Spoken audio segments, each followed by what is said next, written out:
পূর্বাঞ্চলে শুরু হলো ঢাকা আন্তর্জাতিক বাণিজ্য মেলার ৩০তম আসর। উদ্বোধনী অনুষ্ঠানে বাণিজ্য উপদেষ্টা শেখ বশির উদ্দিন বলেন, এবার স্থানীয় উদ্যোক্তাদের সঙ্গে বিনিয়োগকারীদের সংযোগ স্থাপনে জোর দেওয়া হচ্ছে।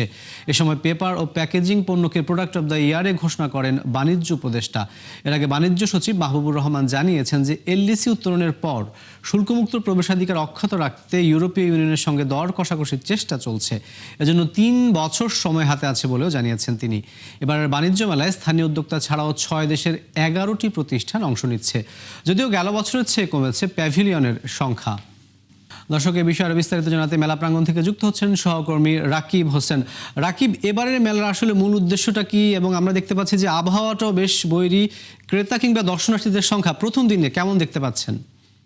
রাকিব, এই মেলাটির উদ্বোধন হওয়ার কথা ছিল গত ১ জানুয়ারি, কিন্তু সেদিন হয়নি।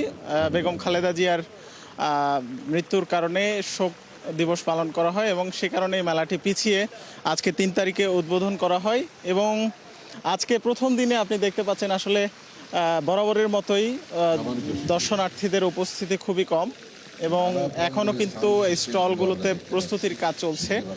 তো আমরা যদি আসলে এবারের প্রস্তুতি সম্পর্কে একটু বলি, আপনার মাধ্যমে দর্শকদেরকে ধারণা দিতে চাই যে আন্তর্জাতিক যে বিষয়টা বারবার প্রশ্ন ওঠে যে আন্তর্জাতিক বাণিজ্য মেলা কেন এটি বলা হয়। তো এবার কিন্তু ৬টি দেশ থেকে, ভারত, পাকিস্তান সহ এশিয়া মহাদেশের ৬টি দেশের ১১টি প্রতিষ্ঠান এই মেলায় তাদের বিভিন্ন ধরনের পণ্য নিয়ে অংশগ্রহণ করেছে। এই জন্য আসলে বাণিজ্য মন্ত্রণালয় থেকে এই মেলাকে আন্তর্জাতিক হিসেবে তারা স্বীকৃতি দিচ্ছেন যে এটি আন্তর্জাতিক মেলা। এবং এখানে বাণিজ্যের যে বিষয়টা সেটি হচ্ছে যে আমাদের স্থানীয় প্রায় ৩১৬ জন উদ্যোক্তা তাদের বিভিন্ন ধরনের পণ্য নিয়ে এই মেলায় অংশগ্রহণ করেছেন। সেখানে কর্পোরেট বড় বড় প্রতিষ্ঠান রয়েছে, আবার এসএমই উদ্যোক্তারা রয়েছেন, নারী উদ্যোক্তারা রয়েছেন।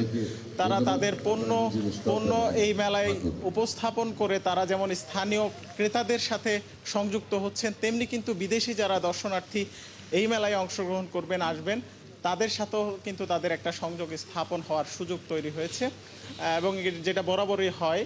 তো সেই হিসেবে কিন্তু এই মেলাতে এবার বাণিজ্য এবার রপ্তানির একটা নির্দিষ্ট লক্ষ্য আসলে নির্ধারণ করেনি, কিন্তু তারপরও বাণিজ্য উপদেষ্টা বলেছেন যে বাণিজ্য সম্প্রসারণের লক্ষ্যেই কিন্তু তাদের এই মেলার আয়োজন করা হয়। এবং যেহেতু এলডিসি পরবর্তীতে আমাদের রপ্তানি বাজার একটু সংকুচিত হওয়ার একটা আশঙ্কা আছে, সেই জায়গা থেকে আগে থেকে রপ্তানি বাজারকে আরও কীভাবে প্রসারিত করা যায় সেই প্রচেষ্টায় কিন্তু এই মেলায় থাকবে। এবং আরেকটি বিষয় হচ্ছে যে মেলায় যারা সাধারণ দর্শনার্থী আসবেন, যারা পরিবার পরিজন নিয়ে আসবেন, তারা কিভাবে আসবেন, কোথা থেকে আসা যাবে সহজে, সেই ব্যবস্থা কিন্তু মেলার কর্তৃপক্ষ রেখেছেন। ২০০টির বেশি শাটল বাস বিআরটিসির তারা এই মেলায় আসার জন্য শাটল বাসের ব্যবস্থা রেখেছেন ২০০টির বেশি, এবং সেগুলো সকাল ৮টা থেকে প্রতিদিন রাত 10টা পর্যন্ত সার্ভিস দিবে। ঢাকার বিভিন্ন পয়েন্ট থেকে এই বাসগুলো আসবে এবং এখানে